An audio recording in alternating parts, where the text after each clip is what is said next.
बाबा साहब नहीं होते, सुनिए सुनिए, फिर आपके लिए अच्छा नहीं होगा अगर डिस्टर्ब। आराम से ही बोल रहे हैं, बाबा साहब का अपमान हो रहा है और आप कह रहे हैं आराम से। ये आरोप लगता है क्या बाबा साहब जो है सिर्फ दलितों के नेता? कौन कह रहा है, कौन कह रहा है? बाबा साहब तो सबसे बड़ा ब्राह्मणों के नेता हैं। अगर हमारा सीना फाड़ेंगे ना तो इसमें से अंबेडकर निकलेगा। अगर हमारे दिल में झांकेंगे ना, गाना बना था ना, श्री राम जानकी बैठे हैं मेरे सीने में, और हमारे सीने में तो साक्षात अंबेडकर जी बैठे हैं। नहीं तो स्वर्ग मिलता है, ठीक है, तो अमित शाह जी जाए ना, देख के आए हैं वहां पे कोई विधायक सांसद बैठा है क्या स्वर्ग में इनका? जो नोटिफिकेशन आ गया कि अमित शाह जी आज आप सदन में कह दीजिएगा हम अपॉइंटमेंट दे रहे हैं, जो राम भगवान का नाम लेगा उसको हम सीधा स्वर्ग में भेजेंगे। कल नरेंद्र मोदी मेरे सपने में आया और मुझको बेड से धक्का दे दिया। इधर देखिए भैया, चोट लगा है, मैं पैर में भी दिखाता हूँ आपको। अच्छा, मतलब अब नरेंद्र मोदी जो है आपके सपने में देखिए यहाँ पे चोट लगा है। नरेंद्र मोदी धक्का दिया और मैं गिर गया, मेरे पास तो सबूत है। और मैं आरएमएल में अभी जाऊं, आरएमएल में जाऊं, पट्टी का पट्टा करूं, पट्टा का बैंडेज करूं, बैंडेज का पूरा कपार बांध दूं। मतलब आपके सपने में प्रधानमंत्री आ रहे हैं और आपको धक्का दे रहे हैं, धक्का दिया जा रहा है सपने में।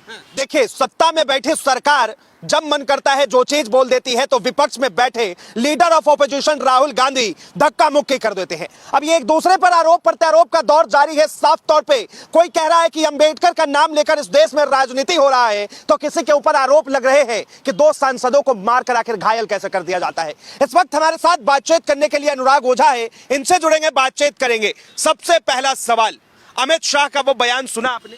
देखिए, अमित शाह जी सठिया गए हैं। जिस संविधान के बदौलत उस वाली कुर्सी तक पहुंचे, आज वो बाबा साहब को फैशन बता रहे हैं और कह रहे हैं कि अंबेडकर अंबेडकर अंबेडकर अंबेडकर। मतलब ये कितने बड़े श्रेष्ठ, मतलब भगवान का नाम इज्जत से लिया जाता है। जैसे हम लोग कहते हैं भगवान श्री राम, हनुमान जी महाराज हैं, माता सीता, और वो अंबेडकर जो हमारे भगवान है, हमारे आराध्य हैं, उनको ये अंबेडकर अंबेडकर अंबेडकर अंबेडकर अंबेडकर अंबेडकर कह रहे हैं। इनको शर्म आनी चाहिए, लेकिन इनको सत्ता का अहंकार हो गया है। मानस हमारा कहता है कि अति से रगड़ करे जो कोई अग्नि प्रकट चंदन से हुई, तो इनका समय पूरा हो चुका है। जा रहा है कि मुझे सिर्फ विपक्ष के द्वारा बदनाम करने की कोशिश की जा रही है 11 सेकंड के क्लिप चलाकर। आप बताइए कि जब राहुल गांधी की क्लिप चलती है तब उनको बदनाम किया जाता है या नहीं? विपक्ष के और तमाम नेताओं की जब क्लिप चलती है तो उनको बदनाम किया जाता है कि नहीं? सत्ता में ये बैठे हैं, पूरी एजेंसी इनकी है, और आप कह रहे हैं कि इनको बदनाम किया जाए। जो इनको बदनाम करता है उनको जेल के पीछे ठूसो ना। नहीं करेंगे, क्यों? क्योंकि इन्होंने अंबेडकर का अपमान किया है। अंबेडकर का अपमान नहीं सहेगा हिंदुस्तान। देश का गृह मंत्री अंबेडकर का अपमान आखिर करेगा क्यों? देश का गृह मंत्री, मैंने आपको शुरू में क्या बताया कि वो उसी संविधान की बदौलत बने हैं, लेकिन आज उस संविधान को कुचलने की बात करते हैं। अंबेडकर साहब का आए दिन अपमान करने का काम करते हैं। नहीं के लोग थे ना कि 400 पार दे दीजिए, संविधान बदलना जरूरी है। ये लोग जाएंगे, नतमस्तक तो होंगे अंबेडकर के सामने, लेकिन इनके दिल में क्या है? इनके दिल में गोडसे है। इनके मन में क्या है? वीर सावरकर है। ये माफी वीर के वंशज हैं, हम लोग फांसी वीर के वंशज हैं। देखिए, साफ तौर पर प्रेस कॉन्फ्रेंस करते हैं अमित शाह और कहते हैं कि मैं सपने में भी नहीं सोच सकता कि मैं बाबा साहब का अपमान करूं, वो तो मेरे आत्मा में बसते। सपने में तो नहीं सोच सकते हैं, लेकिन हकीकत में करके दिखाते हैं। सपना जो होता है, क्या होता है कि सपना जो दिख जाए, नहीं लगता है। मुंडी मत हिलाइए, बताइए। आवाज इन्होंने क्या कर दिया? गोडसे की जो नीति थी, सावरकर की जो नीति थी, वो नीति आज इनकी सदन में और जो दिल में था वो जुबा पर आ गया। देखिए, ये देश संविधान से चल रहा है और इस देश के प्रधानमंत्री नरेंद्र मोदी है, वो भी संविधान को सर से लगाते हैं, मुंह से चूमते हैं। चूमना और पूजना, ये सब दिखावा करते हैं, हमारे दलित भाइयों को गुमराह करने का काम करते हैं। किस तरह से आप कह रहे हैं कि प्रधानमंत्री जो है देश की जनता को ठगते हैं? तीसरी बार प्रधानमंत्री बनाए लोगों ने। देखिए, मशीनरी का काम होता है, मैं उस पर ज्यादा नहीं जाना चाहूंगा। अंबेडकर पे ही बात करेंगे। अंबेडकर ने इस देश को क्या नहीं दिया जो हमारे माँ बाप ने हमको नहीं दिया, वो हमको बाबा साहब डॉक्टर भीमराव अंबेडकर ने दिया। अमित शाह मोदी जी ने इस देश को क्या नहीं दिया? क्या दिया है इन्होंने? ये चाय बेचने वाला भैया, ये चाय वाला, ये गाय वाला, ये सब संविधान की बदौलत से और डॉक्टर भीमराव अंबेडकर जी की वजह से कोई सत्ता में बैठा है। तो वही तो मैं आपसे सवाल कर रहा हूँ कि जो संविधान इन्हें हक देता है, उसी संविधान को एक पैरों तले रौंदने का काम करते हैं।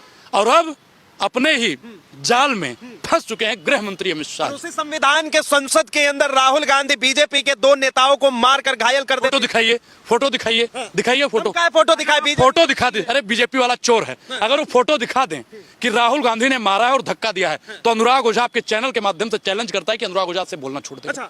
दिखाइए फोटो। बोलना छोड़ देंगे? कल नरेंद्र मोदी मेरे सपने में आया और मुझको बेड से धक्का दे दिया। इधर देखिए भैया, चोट लगा है, मैं पैर में भी दिखाता हूँ आपको। अच्छा, मतलब अब नरेंद्र मोदी जो है आपके सपने में आया? देखिए, यहाँ पे चोट लगा है।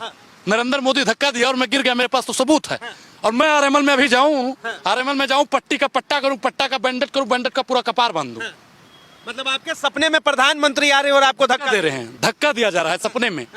राहुल गांधी किसी को धक्का दे सकते हैं? राहुल गांधी तो अपराध नाम की चीज कर ही नहीं सकते हैं। राहुल गांधी आप बताइए कि आरोप जिसने लगा है। राहुल जी। आरोप तो मैं आप पे लगा दूं। बताइए। राहुल गांधी जिसके पिता को मारा गया, उस हत्यारे को अगर कोई माफ कर सकता है तो राहुल गांधी है। राहुल गांधी की दादी ने इस देश के लिए शहादत दी और राहुल गांधी मतलब चुने हुए सांसद को धक्का देगा इतना? बीजेपी ने साफ तौर पे आरोप लगाया कि राहुल गांधी के धक्के की वजह से 3 दिन 4 दिन तक कोमा में रहे बीजेपी के साथ। एक चीज बताइए, कोमर तो नहीं गए ना, बच गए। आप एक चीज बताइए कि अभी नया नया संसद भवन बना है, किसने बनवाया? नहीं बनवाया, किसने बनवाया बताइए? वो तो सबको पता है। नरेंद्र मोदी ने बनवाया। ठीक, लोग कहते हैं हम तो नहीं जानते किसने बनवाया। क्या उसके अंदर सीसीटीवी नहीं है? सीसीटीवी है या नहीं है? आप बोल नहीं रहे हैं। जनता को सब पता है, अभी बताइए। नहीं, आपको पता है कि नहीं? सीसीटीवी होगा और उस सीसीटीवी फोटोज निकालिए आप और दिखा दीजिए कि राहुल गांधी धक्का दिया है। एक बात बताइए, भारतीय जनता पार्टी के इतने बड़े बड़े नेता, चाहे वो अनुराग ठाकुर हो, मनोज तिवारी हो, निशिकांत दुबे हो, वो तमाम बता रहे हैं। एक जो कहता है कि लहंगा उठाए दो रिमोट से, बीबी बियर पी के नाचे लगलू छमक छमक। अब वो सिखाएगा कि बाबा साहब के बारे में वो ज्ञान। अब यार मेरे मुंह से उल्टा सीधा निकल जाएगा। मैं बहुत कंट्रोल कर रहा हूँ। जहर को पीना जानते हैं जो भगवान शिव ने पिया था। उसी जो अंबेडकर साहब का अपमान किया, उस अपमान रूपी जहर को अगर किसी ने पीने का काम किया तो हम लोगों ने पीने का काम किया है। अंबेडकर का अपमान हो रहा है और आप लोग इधर छलिया को ला रहे हैं, मनोज तिवारी और निशिकांत दुबे को ला रहे हैं। देखिए, अंबेडकर का अपमान नहीं हुआ है, संविधान से पूरा अंबेडकर का अपमान हुआ है बेशर्मो, अंबेडकर का अपमान हुआ है। अरे ये तो अमित शाह ही कह रहे हैं ना कि अंबेडकर का हमने अपमान ही नहीं किया भाई साहब। वो अंबेडकर अंबेडकर अंबेडकर अंबेडकर अंबेडकर। अब एक चीज बताइए कि वो अंबेडकर अंबेडकर कह के सत्ता में पहुंचे या भगवान भगवान करके सत्ता में पहुंचे? बताइए। देखिए, कई लोग तो ऐसा भी कह रहे हैं कि अगर भगवान का नाम लेने से स्वर्ग मिल जाता है तो उसमें दिक्कत क्या है? नहीं तो स्वर्ग मिलता है, ठीक है, तो अमित शाह जी जाए ना, देख के आए हैं वहां पे कोई विधायक सांसद बैठा है क्या स्वर्ग में इनका? जो नोटिफिकेशन आ गया कि अमित शाह जी आज आप सदन में कह दीजिएगा हम अपॉइंटमेंट दे रहे हैं, जो राम भगवान का नाम लेगा उसको हम सीधा स्वर्ग में भेजेंगे। आप एक चीज बताइए। एक सवाल और है, साफ तौर पे देखिए, अब जोड़ा ये जाता है कि बाबा साहब अंबेडकर जो है सिर्फ दलितों के नेता है, ये आरोप लगता है। क्या बाबा साहब जो है सिर्फ दलितों के नेता? कौन कह रहा है? कौन कह रहा है? बाबा साहब तो सबसे बड़ा ब्राह्मणों के नेता हैं। अगर हमारा सीना फाड़ेंगे ना तो इसमें से अंबेडकर निकलेगा। अगर हमारे दिल में झांकेंगे ना, गाना बना था ना, श्री राम जानकी बैठे हैं मेरे सीने में, और हमारे सीने में तो साक्षात अंबेडकर जी बैठे हैं।